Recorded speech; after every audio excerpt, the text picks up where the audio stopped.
Yo! What up, my guy? What up, you quarantine mother sucker?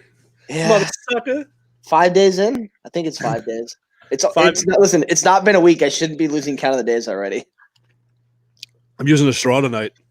Well, it's because you a classy SOB. It's all right. Every now and again, I drink my beer with my pinky out. Stay salty, motherfuckers. Mm-hmm. Everyone, welcome to the Liberty Risk Podcast. I'm Billy. And I'm Hugh, and this is the podcast where I'm considering counting down the days till my unit finds out that I'm doing this and throws an injunction at me. I don't really know what an injunction is, but I know I figure I have a short time until somebody from my unit figures out what I'm doing and reports me to my command, and then they lose their mind. Oh, what? Oh, you're talking about the podcast in general, or are you sitting there on the balcony? Oh no, they could not care less about this. As long as I'm in my hotel room, they don't care what I'm doing. Oh, so hold on, let's talk about this. So you're concerned now about the podcast. I'm not concerned about the podcast. I can just see people who have no business caring about things, caring about this, and making a big fucking deal, misrepresenting it to my command, and then my command stepping in and being like, well, we already threw around a bunch of paperwork and made a bunch of assumptions, so we're going to ask you to stop. Yeah. We're going to ask you to stop so we don't look bad. Like, bro, it's 2020. Y'all look like trash. Like I'm going to say this to your command. Fuck you guys. When he does what he does on his own time, it's none of your fucking business because he's not doing anything bad. So yeah. I'm not in a paid status. I'm not. You know what, Hugh? Something we haven't done in a very, very long time since it's episode 30.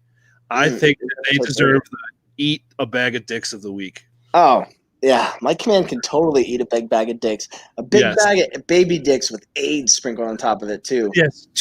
And a fucking big old plastic chlamydia. With a bowl of whipped cream. Yeah. Yeah. Oh, gonorrhea whipped cream sprinkled around the edges. Yeah.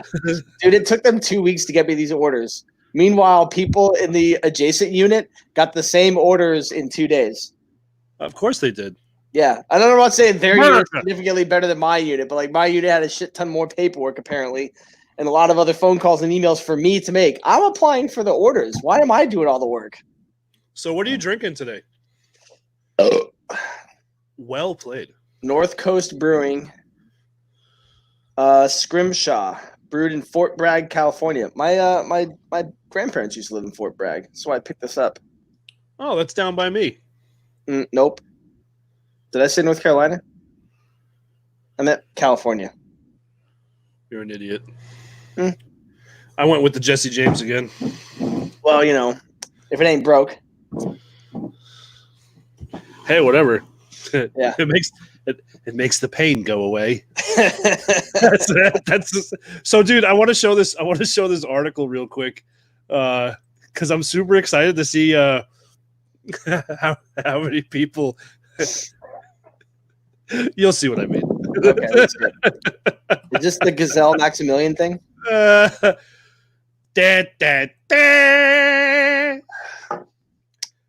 Yeah. Hey. Look, the judge. Gazelle Maximilian, alleged accomplice. Yeah. The judge goes, "When's the last time we opened Pandora's box?" Yeah, I know, right? Does that motherfucker know it's 2020? Like, before we do this, Cthulhu has to make his second coming and kill us all. There's a role. All right, everybody has their place in the pandemic year. Oh shit! But yeah, dude, I'm so excited to see what happens with this. Yeah. Have you seen the thing from the Star Wars movie where on the top it's like 2020? It's like Cinco de Mayo is on a Taco Tuesday this year. Christmas is on a weekend. Like all the holidays are lining up, and then it's Obi-Wan Kenobi's like, "You were the chosen one," and 2020 is like, "I hate you." Yeah. So there's an order of precedence. You can't just go quarantine riots, quarantine Giselle Maximilian. You have to go Cthulhu, second coming of Christ, the real second coming of Christ. Whatever that thing was from the movie The Core, which I feel like was at least a solid B+ on the sci-fi scale. And then we open Pandora's box. There's an order of precedence for all this. And you know what? For time savers, you just throw a purge in there randomly. Don't talk like that right now. Yeah, why? Don't get me excited. Yeah, I know, right? Yeah.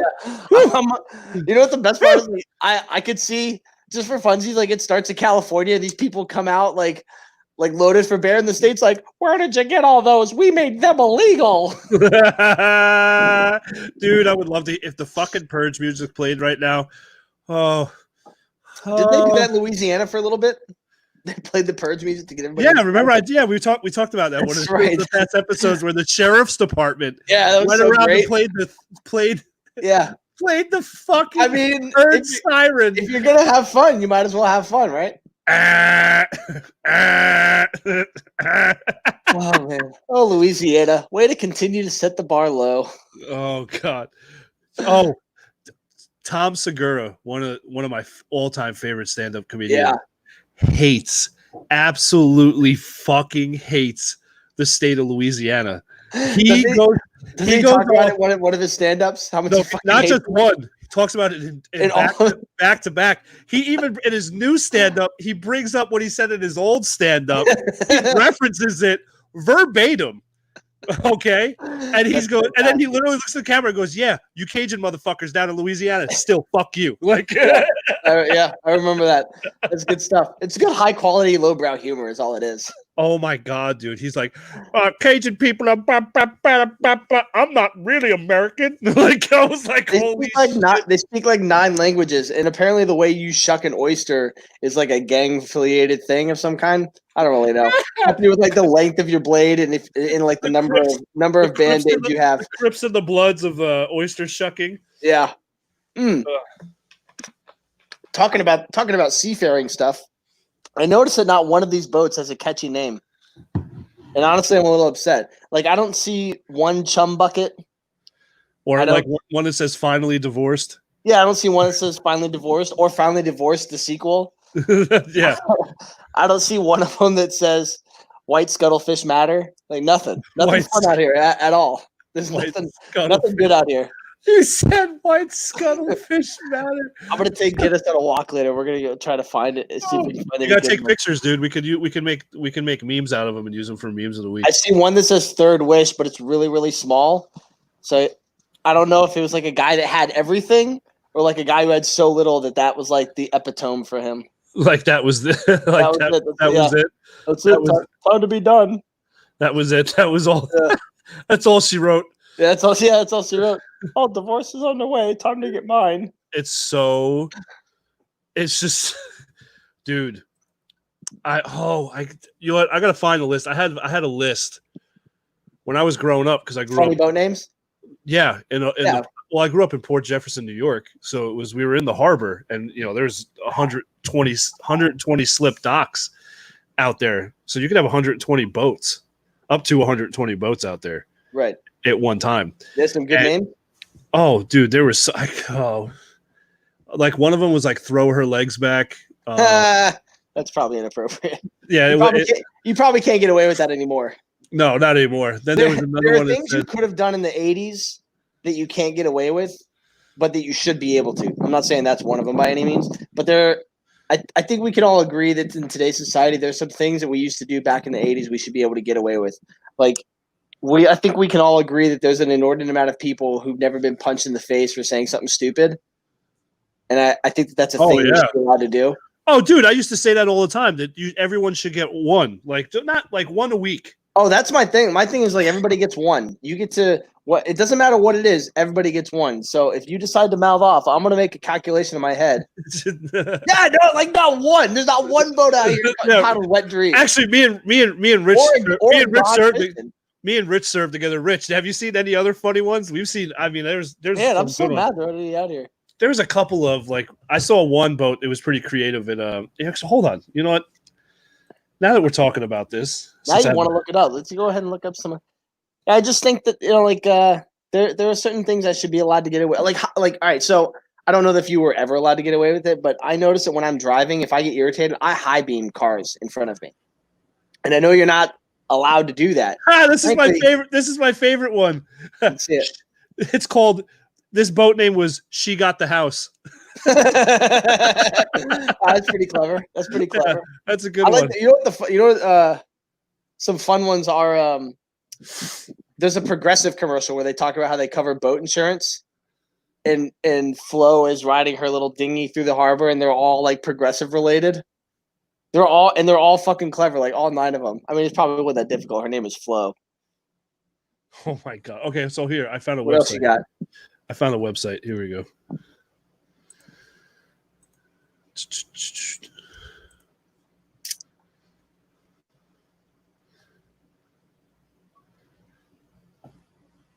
Kids inheritance. Thanks, Dad. 4. What? Wow. Why does it look like there's a dead body under this? You're tarp? asking a lot of questions you don't want the answers to. The cod file.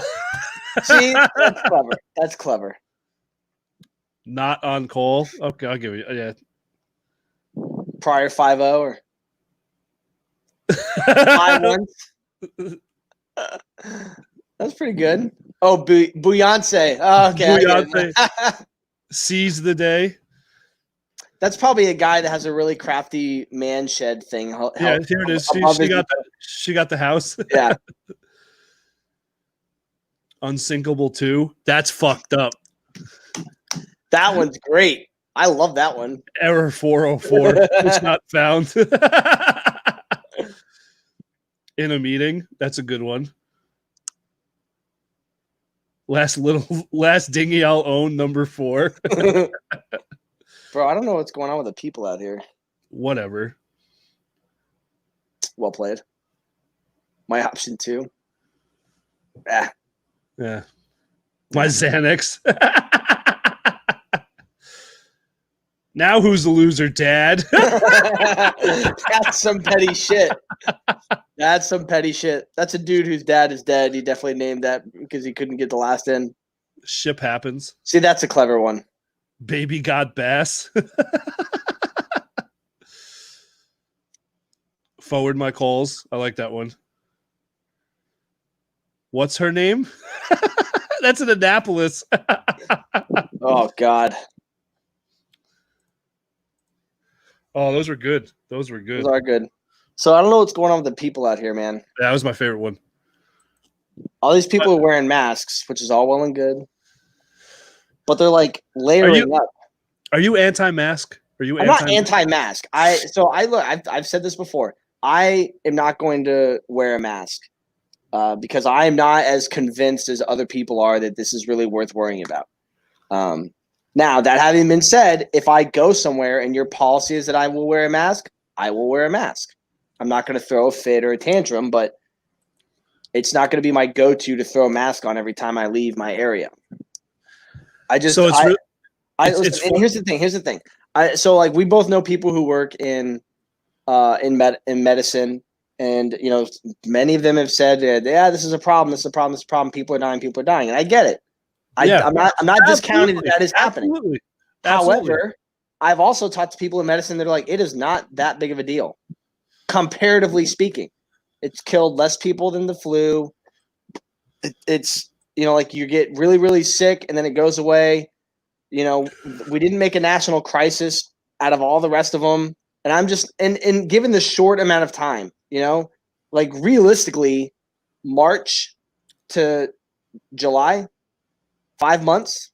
I'm sorry, that's not enough time, and there's not enough to have had happened. People get sick and then they get better or they die, but there's no necrosis. Your liver is not disintegrating. You're not losing your mental faculties. I'm old enough to shake. Like because my bones are all fucked up? No, it means like don't shake babies. You're old enough to shake. Yeah. I got you. Yeah. Fair enough. I got your back, Jeannie. That's an old band reference. Jeannie's an old soul. Yeah, so I'll wear it. I'm not overly convinced that it is worth the level of effort. So my thing is, but here's the big things though. Is like these people out here, they're not just wearing masks; they're layering up. Right. Yeah, listen, Jeannie, I've said it before. I'll say it again. We can't all be 10s. Yeah. They're layering up. Like it's fucking nice and beautiful out here. These people are wearing long sleeves and pants. No worries. Yeah. People wearing long sleeves and pants and like hats. Okay, fuck you. We understand the weather's nice there, asshole. That's not what we're talking about. We're talking about the fucking mask. Yeah, you son of a people bitch. are wearing their mask and layering I see how up. you peppered that in. I see how you peppered unnecessary. that in. That's what I don't understand. Maybe I just don't understand. I mean, somebody's got to fill the billet, right? It's so shitty. I'm all right with it. So my thing is, remember on Monday I told you Wednesday we're going to find out about what the kids are going to do for school in my county? Okay. Sure. So our county is doing something totally different. Yeah, 6.5 hour board meeting they streamed on YouTube last night live. Jesus. Okay. One, why wasn't this shit already figured out? Why did it take 6.5 fucking hours on a YouTube live to give us an answer? I'll tell you what. I'm sorry to interject. Hold on. I'm sorry to interject. But if you're doing a 6.5 hour board meeting to figure it out live, you probably don't need to be running for re-election. No, pretty much not. 2, the state the school district is doing something. Now I live in the county right below the capital's county for the state. Okay. All right. Our governor, not that this matters, I'm just pointing this out, is a Democrat. All right. Our deputy governor, who's like the vice president, for those people who know nothing about fucking politics and how government systems work. I don't think there's a reason to lash out, but carry on. Yeah, is a Republican. So it's literally like just like two magnets with the same pole just going cling, cling, cling. Just like there's nothing gets done. Right. All right. So Wake County, which is the county where Raleigh's at, said everyone's online virtual learning until the spring semester, because now the state switched to a 3 semester instead of 4 semester school year about 2 years ago. So instead of getting 4 report cards, you get 3. Whatever. So our school district is K through 5, which my daughters are 4th and 5th grade, are going to go to school 2 days on and then 3 days off every week. Okay. They're going to have a BB schedule. So 2 kids, you'll have kids go to school Monday, Tuesday. Wednesday will be complete day to sanitize the school. And then Thursday, Friday, sanitize over the weekend. Great. Okay. That's great. I'm okay with that. Like I stated, my kids need some face-to-face time with the teachers. Whatever. I'm good with that. Also, being a single father, it's not going to be as hard on me financially to figure out the other end of it. Sure. Okay.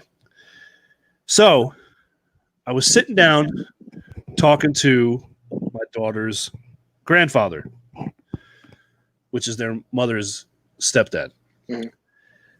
And he goes, why don't you take a look at when the first semester ends? I said, well, when is it? He goes, a week after the elections.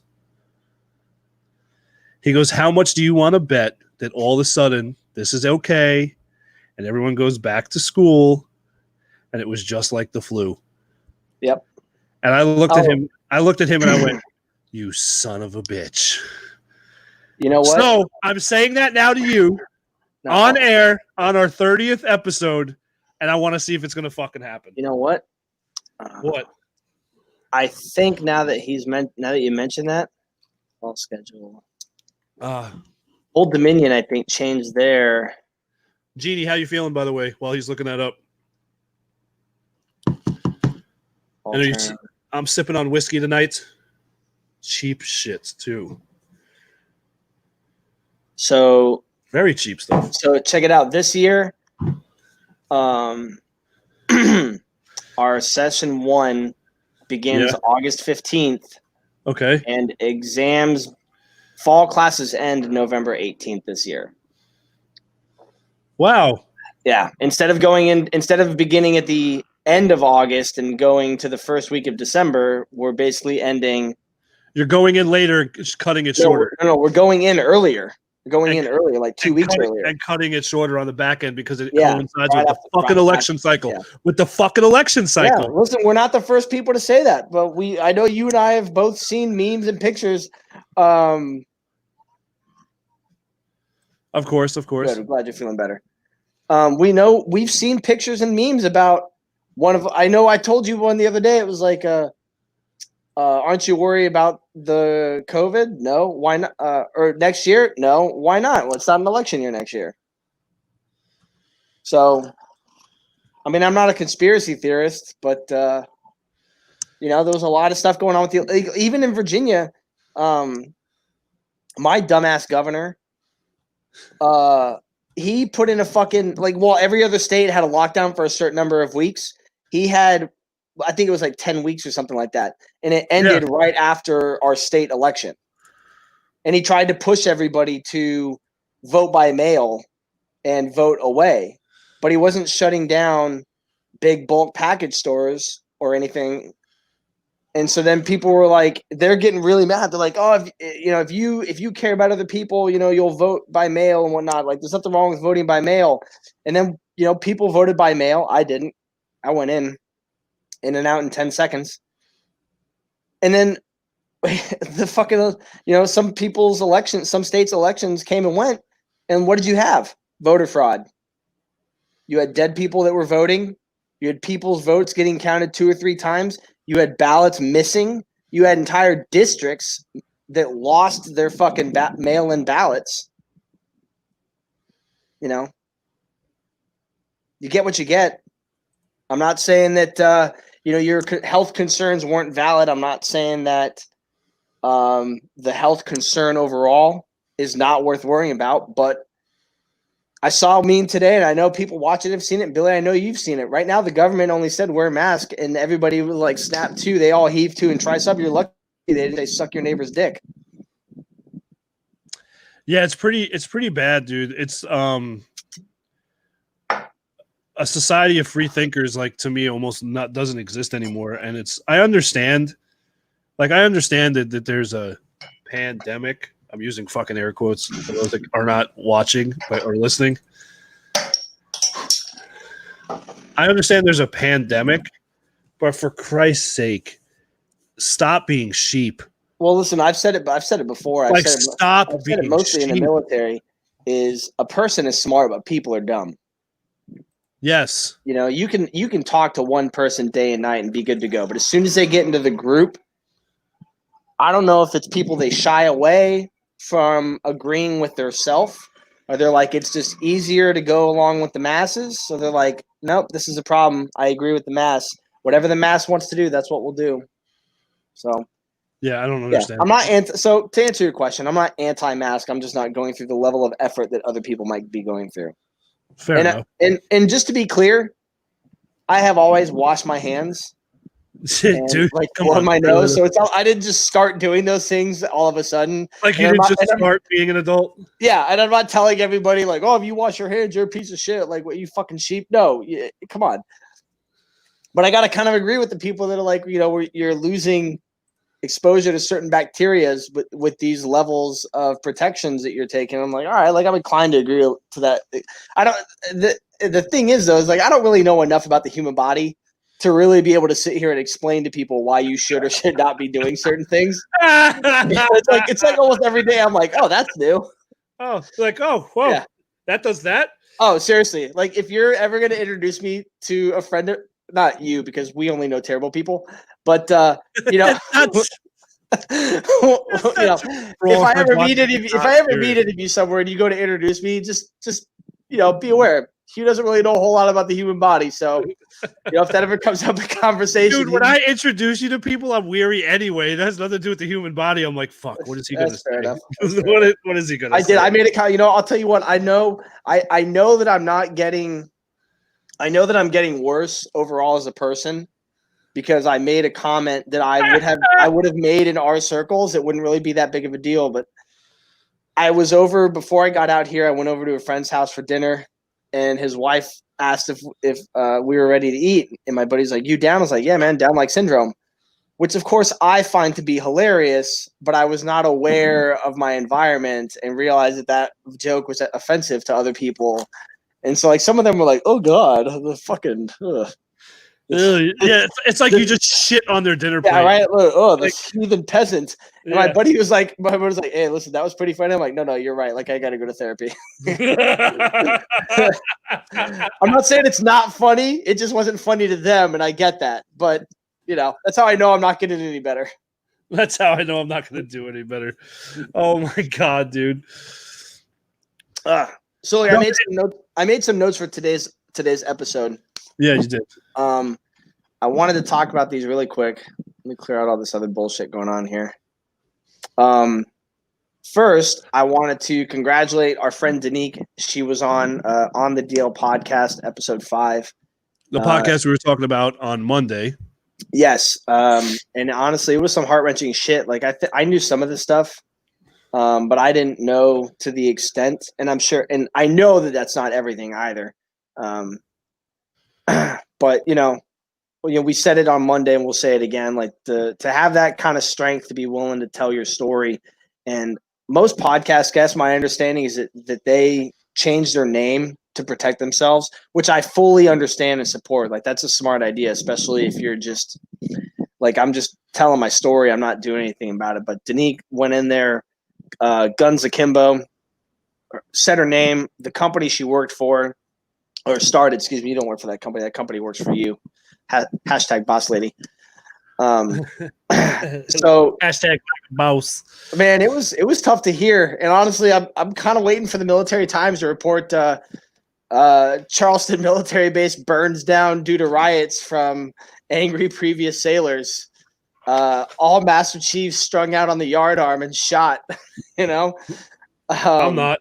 And like I'm looking forward to just having like a 24-hour marathon where like all these people from Mayport are like, yeah, fuck yeah, we remember that shit happened. Let's fucking kill them all. Little tiny little mini coup going on. That's the first thing I said. I called her up after, as you know, I've known Danique for a long time, man. Almost 10 years, right? No, longer than that. Almost 16 years. So, I was just proud, and I hope she's watching. I know she is, or she'll catch this on after. But just again, I'm super proud for her taking that step. That's not an easy task to talk about those things that happened. I'm not going to talk about what she went through. That's for you to go out there on the DL podcast. It's on YouTube, Spotify, Apple, and go check it out. It's episode number 5. It's literally labeled Danique. Yeah. Go on there and listen to the whole thing. It's an amazing. The whole podcast is amazing. What Danielle and Lucky are doing over there again, and they reached out to us after we did our last show, which I thought was pretty fucking awesome. But just to reiterate, we also got their backs, and whatever we can do to help promote their podcast and bring awareness to all that bullshit that goes on behind what I call the black curtain of the military. Yeah, this is terrible. What I liked about the episode was Danique talked a little about how she didn't fully know what was going on was wrong, because we beat into you what we think is the important shit, and it's like the tunnel vision version of what is really important. Yep. And so it kind of got me thinking. She says in the show she didn't realize that she had some of these issues. She didn't realize that there was a label for those issues till 2012. So she went almost 10 years before figuring out that they were that this thing had a label, And so I was talking to a buddy of mine who we're going to call Caleb. Caleb and I were on deployment together my last go around, which was 2018, 2019. And many of you might remember in 2019 in Manbij, Syria, there was a bombing which killed Army Warrant Officer John Farmer, Navy Chief Shannon Kent, civilian Scott Wirtz, and a contractor, Gadir Tahir. And so I worked with Scott Wentz, who used to be a SEAL. I worked with him at his site at my first location, and was a really nice guy. And which I know sounds like a cliche, but honestly, if somebody was a dick and they were dead, I would tell you that I thought they were a dick. It doesn't matter who it is. You don't deserve to die like that. But Scott was a solid guy, constantly had a smile on his face, constantly a proactive dude, had a lot of respect for people around him. I didn't work with the other 3. They were at a different site. But I was talking to my buddy Caleb, who was at a separate site that received the helicopter that had their bodies on it. So he was up and working when the bird landed and they unloaded it. So he saw them unload their bodies and take them into medical. Yeah. And he and I were talking, and he's like, I think that's when the problems really started for me. And I was like, well, I didn't know you had any problems. Like, do you want to tell me about it? So what he was saying was, like, after that incident, he started noticing that he was clenching his jaw. He was clenching his jaw so much he has 2 stress fractures from that deployment. That happened while he was out there. And he then started to notice his situational awareness was heightened, but not in the manner that we would consider normal. He started doing some of the cliches, like sitting facing the exit. He became a little bit more reclusive. His short-term memory kind of started to go, which Danique also mentioned. You know, when you have trauma to a certain extent, you kind of start to block out certain details, and he was forgetting things that, you know, he doesn't normally forget. Yeah. And so I just wanted to remind people that, and he's afraid to he's afraid to tell the VA because he doesn't want to get written out of the military. And I just want to remind people that PTSD doesn't always mean that you were in direct combat. Sometimes a lot of times you can get PTSD from just an incident happening. And sometimes it's nothing. Sometimes it's short term, and other times it's long term. But it's better to say something. Time, old adage that time heals all wounds, I really feel is like for breakups. Time does not heal mental fractures. Or physical ones, just to be clear. No, I'm not a doctor by any means, but I'm inclined to think if you don't get a fracture looked at, time is not going to help heal that motherfucker. No, and I understand what you're saying, and just to go ahead. Quick, my point is, it's not. It doesn't heal it. It never goes away, but there's a point to where it becomes manageable. And it's funny you say, I think I brought this up. Yes, I will. Not a girl. Beautiful unicorn, you. It's funny that you say that because I took that step while I was active duty to finally just, Yeah, you said that last episode, I think. Yeah, I mean, I legitimately, as I tell everyone, I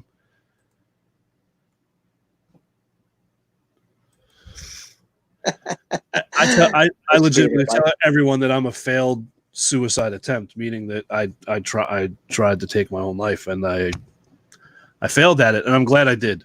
Sure, absolutely. And what's going on, Meg? And I finally got to a point at 13 and a half years in, about 13 and a half years in, right around that time frame, just to say, you know what, my mental health and stability is more important to me than this uniform. Absolutely. Not taking away from the uniform. It's not worth sacrificing your life unnecessarily. Yeah, and giving your life for what you joined for is entirely different than sacrificing it because you can no longer continue down this path. I miss the positive impacts I made. I was talking to someone the other day about this. Even though I'm coming up this September on 5 years that I've been retired. Basil. Thank you. I still receive emails from sailors who are now senior to the rank that I left, but were my junior sailors, thanking me for getting them to the point they're at. I had one who last year I found out actually he wanted to get out. He wound up going to Captain's Mast. It was for something stupid. He was pissed off about it because we all knew it was stupid. And we talked him out of – he wasn't going to re-enlist. Now, I was never one of these people who's like, you need to fucking re-enlist because this is the only job you should ever fucking do, blah, blah, blah. You won't make it as a civilian. You need to stay military. I was command career counselor for one of my commands. I was like, if you want to get out, get out. Just make sure you know what you're going to do when you get out. That's the only thing I ever asked. Just have a plan for getting out. That's all I want you to do. Let's talk about what you're going to do when you get out. Not, are you sure you want to do this? Right. But he was one of those people that I knew deep down, if he stayed in, he could have done great things in a positive way. Right. And now this son of a bitch is a fucking lieutenant. There you go. Yep. Made chief, put in an officer's package, and now he's a fucking O3E making changes in the Navy in a positive way. And it's fucking amazing. And when he got pinned at his ceremony,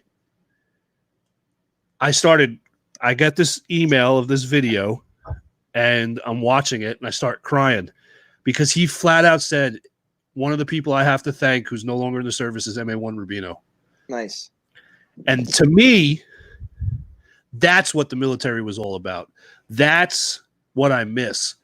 The other bullshit that we've been talking about for the last 2 days and all this other crap behind the black curtain needs to fucking stop. Yeah. Because I've seen so many good sailors, so many good service members either get out, take their own lives, or stay in and become nothing of a person because they're like, I just have to trudge through this shit. Right. They're just trying to get to that pension without they're trying to get to that. Yes. On the way. And that's fucked up. Yeah. And so I had to tell Caleb, I try to keep, you gotta keep things in perspective, right? You're welcome. So the VA wants me to start doing group therapy, which I'm hesitant about because I've done it once before. And I didn't care for it because I thought these people's fucking problems are so piddly. But you have to keep it in perspective. Babies cry because they're in the most pain they've ever felt in their entire life. These people whose complaints that they have, their concerns and woes, they're the worst it's ever been for them. These people thought the military was going to be one thing. They thought they were going to be prepared. They did their training. They thought they were ready, and it turned out they weren't. That's not their fault. No, not at all. Not by any means. And you have to remind people that it's okay to be in these situations, but you have to do something about it. You have to nip it in the bud. And Caleb's one of those guys, man. He's getting ready for a deployment, and he's with people that are on like their first or maybe their second, and they're on like their 13, 14, 15 year mark. And then he's over here like, oh yeah, I'm still in my first tour. Like I have to re-enlist when I get back after my first 6. And they're like, hold the fucking phone. You have an RCOM, you're on your second MOB, you have your SKUs pin, and you're this salty. And he's like, listen, I'm good at my job. It's just everybody else sucks around me. And I'm never going to apologize for that. And he's one of those guys. Like this population here that work in the office. Yeah. These are all shitty, sucky humans. You know, and it doesn't matter what he does. It doesn't matter if he goes to the fucking supervisory position above him. It doesn't matter if he goes and pushes boots. I kind of hope he puts an LDO packet in once he makes first class. But, we had to have one of those conversations. You have to. That's right, Rich. That's right. Yeah. You have to be okay, which takes time sometimes. Was saying that I'm not okay. You have to go get the help. And even if it's just, once every month you go to therapy and be like, hey, just making sure I'm still good. Especially if you want to stay in and you want to keep, fighting the good fight. Yeah. Just and what another thing that drove me nuts is I got caught in the culture of, I remember I had a senior chief tell me one day, when I had this moment, I call it my moment of clarity, when I was like, I'm getting fucking help. And the senior chief that I thought I could trust enough to have my back, man, it was a fucking eye opener. Flat out, I'm sitting there. I was like, hey, senior, I got something I really need to run by you. You got a minute? He's like, yeah, come on in.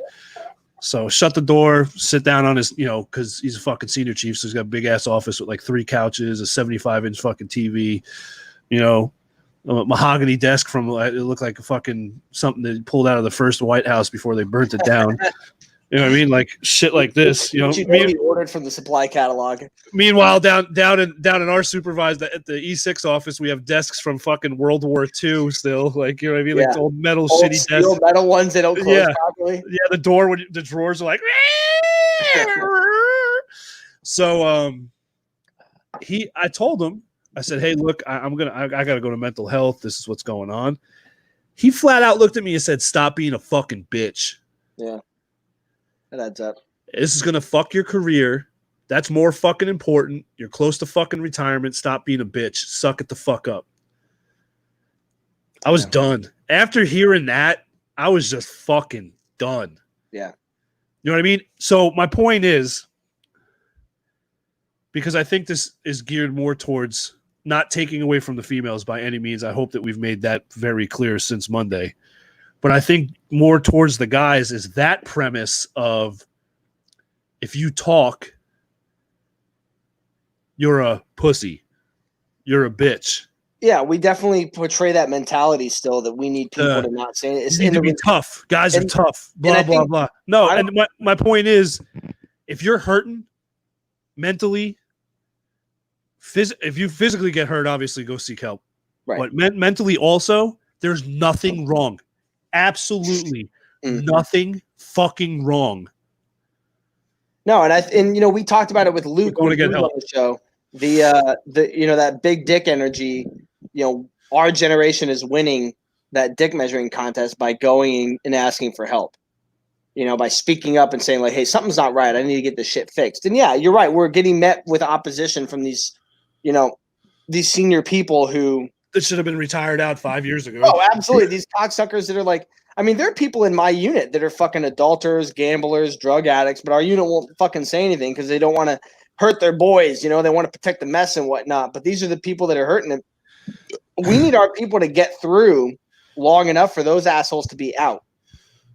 Because the people that are going and asking for help, the people that are more understanding, we need them to get into these leadership positions. We need them to get into these spots where they're comfortable saying, hey, listen, if you need help, you need help. And not just, well, I'm going to keep quiet because I don't want the other people here to like me. So, and at the bottom, real quick, the last thing I want to say about this, on the bottom of our, so I'm going to go back and I'm going to edit our post for tonight at the end of the episode. Yeah. I have 2 links. One is ptsd.va.gov, and the other one is veteransfamiliesunited.org. The VA one, for those of you that haven't filed your claim yet or have filed your claim and you're not sure what the next route is, it has some good links on it. Veteran Family United, theirs has got different organizations that can help you with different resources and different methods. All right, so I'm going to make sure to put those links in at the end of the show. For those of you that are interested and you're curious, you don't have to go back and watch 42 minutes and 40 seconds of me running my cocksucker. You can go right to the episode page and find it there. Because those are good resources. I looked through and clicked through a bunch of them, and I recognize a lot of them from the 4 fucking times I've been through my transitionary course after deployment. And yeah, a lot of them are some pretty good resources there. So check them out. So the veteran crisis line. I just want to put this up real quick because I was just looking it up. Just looking up some information while you were talking. I was not aware of this. Hold on. Make the screen bigger so I can read. Of this part, the text. Oh, shit. You can text? You can't even text 911. So that's right here. That's super baller. So I'm going to put the text 838255. The Veterans Crisis Line. That's awesome. So I put the website link in the chat. Embarrassed to have a conversation around other people, like maybe their spouses or family, they can text and speak to somebody. That's pretty cool. I'm also going to edit while we're doing this. No, that's absolutely amazing. Well, while you're editing, I'm going to give a shout out to one other person who I swear to God, I never thought in a million fucking years I would ever praise this person because I don't want to detract from the fact that I think she's a whack job. But is it Alexandra or Alexandria?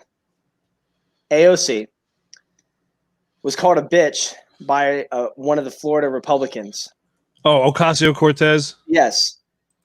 Called her a bitch and then denied it.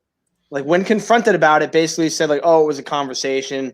If I was misconstrued that way, I apologize. And then had the gall to say, I have a wife and 2 daughters, so I'm very cognizant of what I say. And she called him out on the floor, which is ballsy. That's the kind of shit we're looking for, the collective we. She called him out and was like, what the fuck was it she said? She made a comment how he's married and has daughters, basically told him to kick rocks, knocked that he used having a wife and daughters as an excuse for poor behavior and an excuse for treating women the way that he treated her in front of however many people showed up to the Senate hearings. Not a lot of them are showing up, but it did get, it's on TV, it's on YouTube and whatnot. So he tried to hide behind having women in his family. So there's no way he could have said that because he's aware of those connotations. So good for her for not only speaking up, but also having the balls to call her out in front of all of their peers. Consequences be damned. Because that's the kind of change of shit we're looking for. That's kind of shit I'm happy to see. Even though I don't agree with all of her policies and whatnot, there's no reason for the petty shit. Yeah. You work with that person. There's no reason for you to be creating hostile environments just because you don't have the same views and whatnot. But so good for her for being like on national television, basically like, fuck you and your piece of shit excuses. You're an asshole. Good for her. It's good stuff. So Jeannie's making comments about, obviously, we were a little behind with the text. So I apologize for that, Jeannie. Well, to her credit, hold on. To her credit, this is what she does. We're all disabled veterans, all right? We don't get the emails and the texts from the VA anymore. The only confirmations we get from the VA is that we confirmed that we rescheduled your appointments for 9 months in advance. 9 months from now. We know we told you 8 months ago it would be tomorrow, but now it's 9 more months. So they don't really tell us when they're uploading new shit. Yeah, so it was I actually heard that there was something that was getting passed where there's going to be almost like a 911. It'll be like 988. Oh, I read that.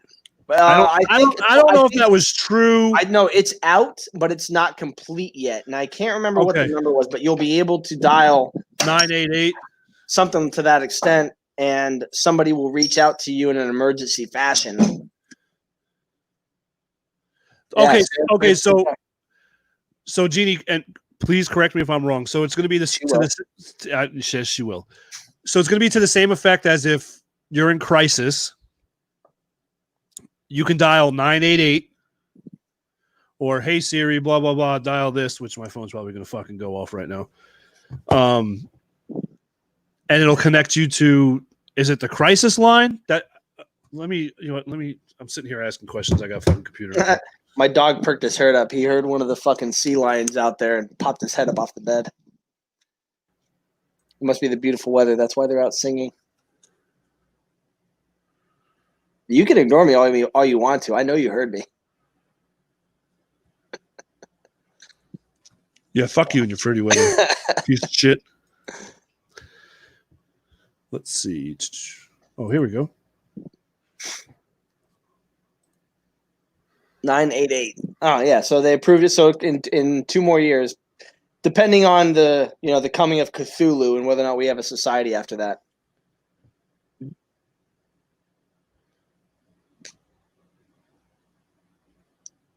That's awesome.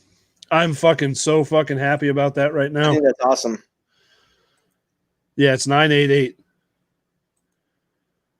That's awesome.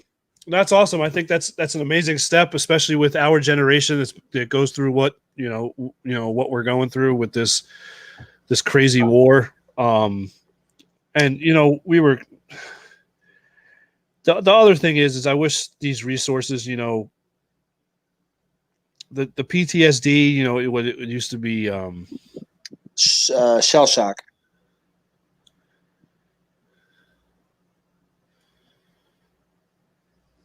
That's awesome, Jason. Thank you. Out of here. That's awesome. That's fucking awesome, dude, to hear that. That's awesome to hear some positive stories. All right, cool. So we have a positive accolade already for the 988 hotline. That's fantastic.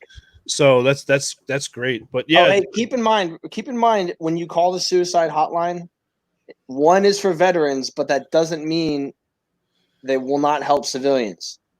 Just want to make sure that everybody's clear about that. Dial 1 for veterans, but if you're not a veteran, it's still the same hotline number. So if you watch a show and you're a spouse or you're a dependent or you just, like the dumb things that come out of my mouth, dial the hotline. It'll still connect you to somebody. I will say there's a lot of resources out there, and I'm happy that there are a lot of resources, but part of me, and maybe it's like the part of me back here that's always like, hey, hey man, your fucking jars aren't lined up facing the right direction at 45 angles or whatever. But I feel like there's almost too many resources, and I wonder if that's why some people don't call and they don't send emails, is because there's too many resources out there and they don't know which one is going to be the right fit for them.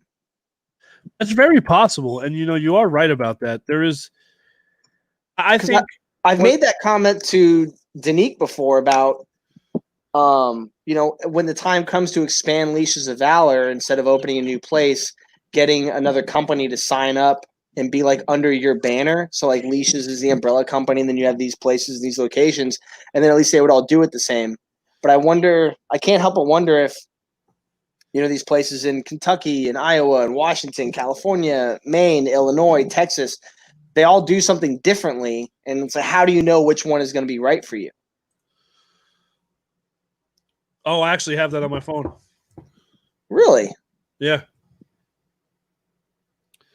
I wish I could screen share my phone right now. Objective Zero, huh? You have to take a screenshot and we'll send it. We'll show it on Monday. Jeannie, if you wouldn't mind sending us some screenshots of your phone from Objective Zero and like blank out the important stuff so we could show it as an example. If you can. Of course, if you can.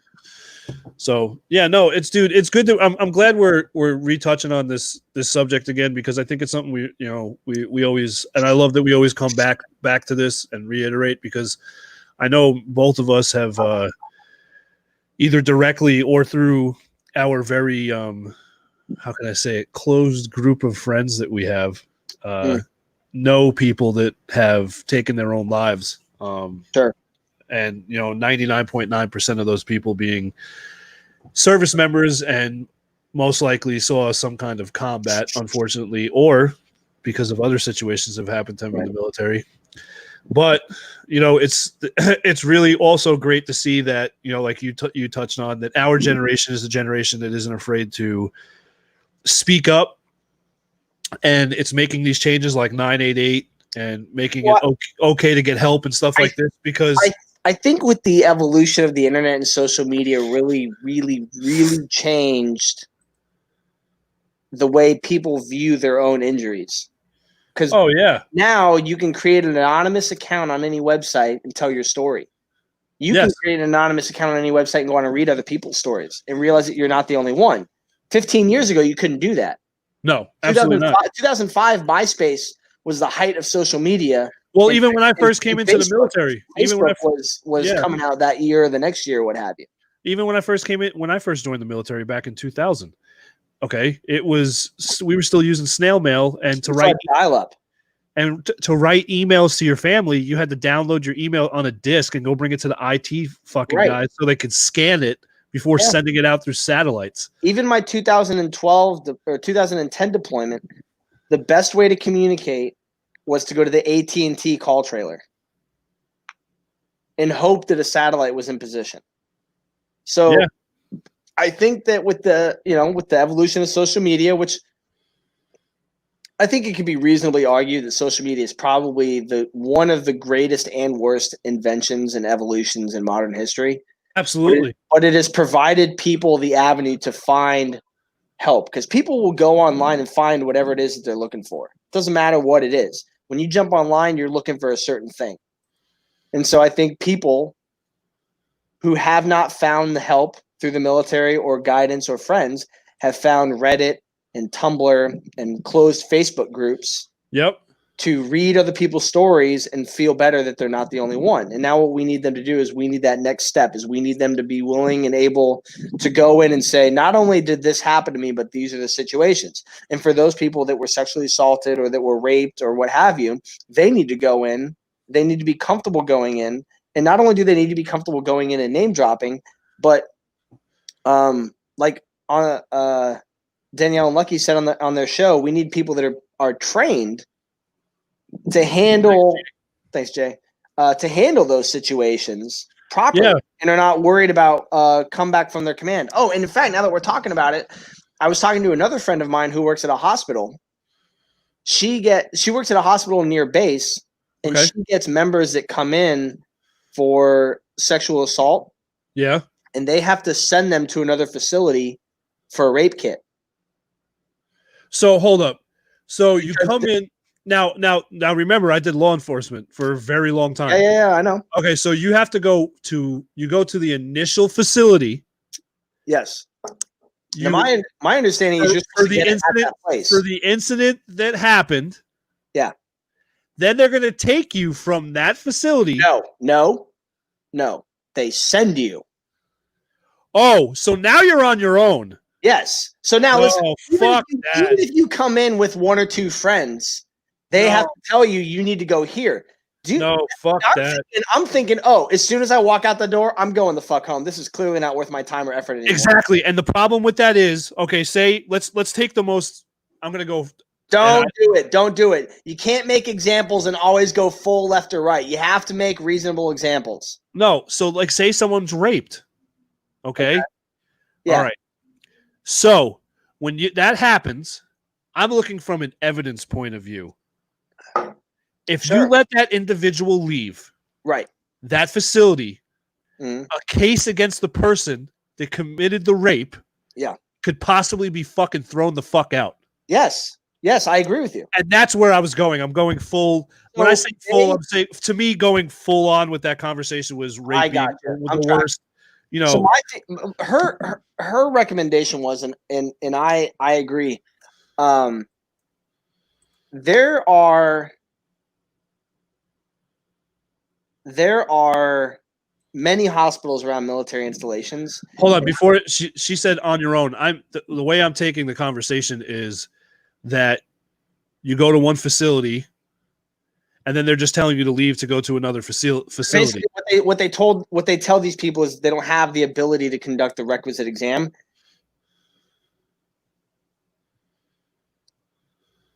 Yes, and I'm inclined to think in a reasonable location that is the case. That's what I'm making sure is happening, because the facility, they're not just letting the individual go on their own. That's what I mean by that. Yes. That they just If you come into this hospital, they don't have the facilities to do that test. They outsource it to another facility you have to go to. I've never heard of that. This person made this suggestion to me, and I'm inclined to agree, because not all bases or not all commands are. I don't think, and then maybe I'm wrong, but I don't think all commands. Yeah, no, I understand.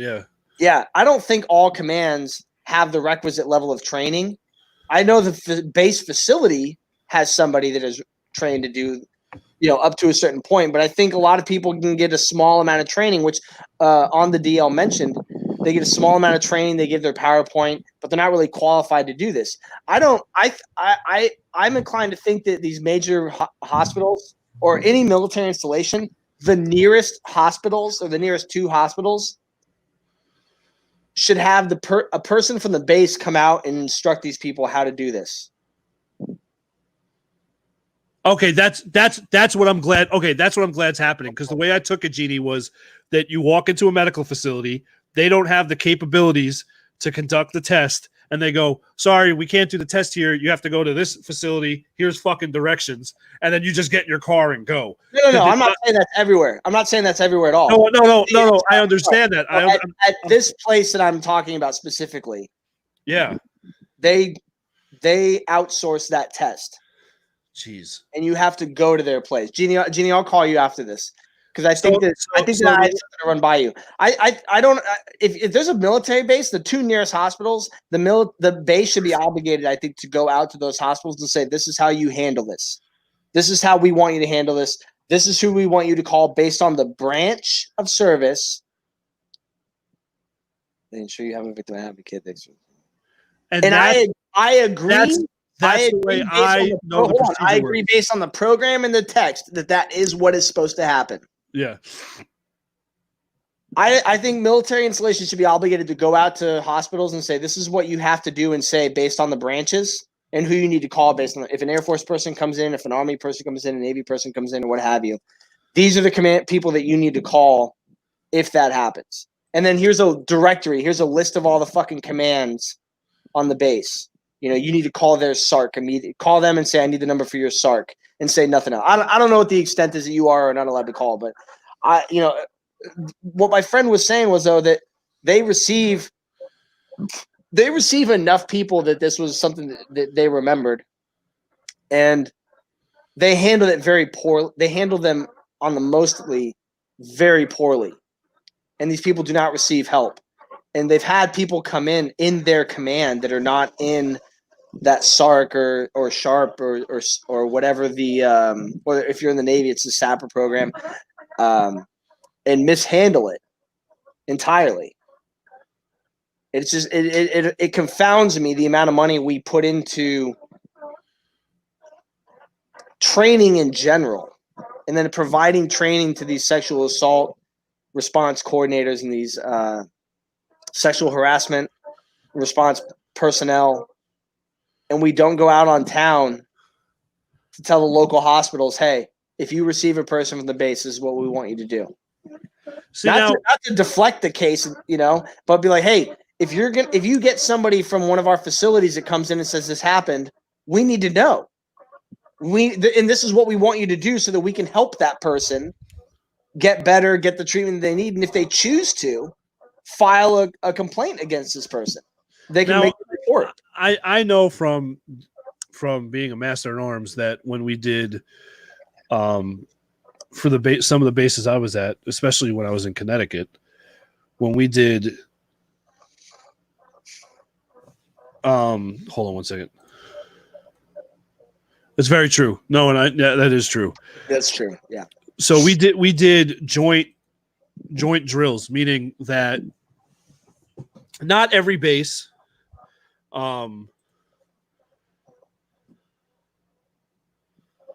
yes, that's right. Yeah, I know that. So not every base is so cut and dry as that this is civilian territory, this is military installation. There's some installations that the jurisdictions are different, meaning that some installations can have the local police come on the base, some can't, blah, blah, blah. So we do a lot of workups with EMS, the hospitals, and everything out in town and do all these joint drills, meaning like mass casualties, like the fucking base explodes, like the whole base just blows up. What are we going to do? But also they do drills from that point of view. Oh, really? Yes, some bases. Right. So, and that takes the command, the people at the command to push that training and to get the local community on board, because one of the reasons is, from what I was told, and this was, like I said, I've been out for 5 years now, is that military members no longer live on the installations as a community family. That there's off-base housing now. Yeah, we have a lot of people who live off-base. Mayport, when I checked in my mind, was how the military base was. You had two neighborhoods, enlisted and officer, literally neighborhoods, huge fucking neighborhoods on the base. No, we have a lot of people that now they'll get 2 or 3 people from their command and they'll move into a house off base. Yes. And even though those people and we'll get people that'll do that and one roommate or both roommates suck and it's fucking terrible. And then you have shit that happens like this, people get raped and assaulted and whatnot. And then instead of going back on it, because they're like, oh, well, I don't want to go back onto the boat or whatever, they just go get new roommates. And then just the cycle perpetuates itself. Yes. And then the Navy wants to do, or the military in general wants to be, oh, we want invasive leadership or intrusive leadership. Like, you're talking about tracking their fucking GMTs. How about tracking their fucking mental status? When was the last time you asked a motherfucker, how are you today?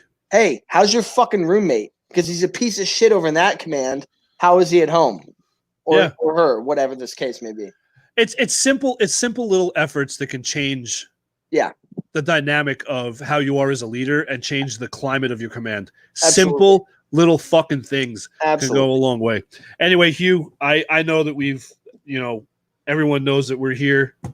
If anyone ever needs to reach out, don't ever hesitate to reach out to me and Hugh. Direct message us here. You can reach out to us individually. You can reach out to us via email. Individually. Not that if you want to be a guest, but right there is our email at the bottom, libertyriskpodcast@gmail.com. If you just say, hey, I need to be directed to this, and this, we'll do our best in our power to get that help for you or get you to that help or get you to that help. Facts. Yes. I believe that we have an amazing network of like-minded individuals that are more than willing to bend over backwards to help anybody Indubitably. whenever they can. So with that being said, I would like to thank everyone. This has been, to me, Hugh, this has been an awesome week. I think it was an awesome week on the stuff we touched on, and also cap off, our 30th fucking podcast, bro, which is a big deal for us, man. I know, right? It's a big deal. Big 3-0. I think I'm going to go back and put like a highlight clip together, like the first 10. We were a bunch of fucking idiots, dude. Like, I just want to be clear. I'm still a fucking idiot. Yes, this is true. Now I'm 30 episodes deep. We've had some good guests and we're getting some traction. So it might be time to clean that shit up a little bit. Just a tad. A tad. But we want to thank everyone for watching. We're going to be back on here on Monday. Hugh's still going to be in fucking quarantine, which is going to be so epic. I just want to see how far his mental state goes with the. Are you going to start throwing like water balloons and shit over the balcony, or maybe like something over the balcony? Just squat. Start whipping bottles off a little kid's dome piece. Thank you. Yeah, just squat and take, just drop a ducat down there, dude. Just have Guinness. Just hang his ass over the ledge and just have him take a big doggy shit. You want to take a shit over the balcony? Thank you. Thanks, Christy. Appreciate you. Thank you very much. All right, everyone. We'll see you guys on Monday at 8:30, 5:30 Hughes time, because he's a fucking asshole and he's in good weather. Yeah, but look at this. I mean, look at this. It's fucking beautiful. Jesus, jumped up Christ bub.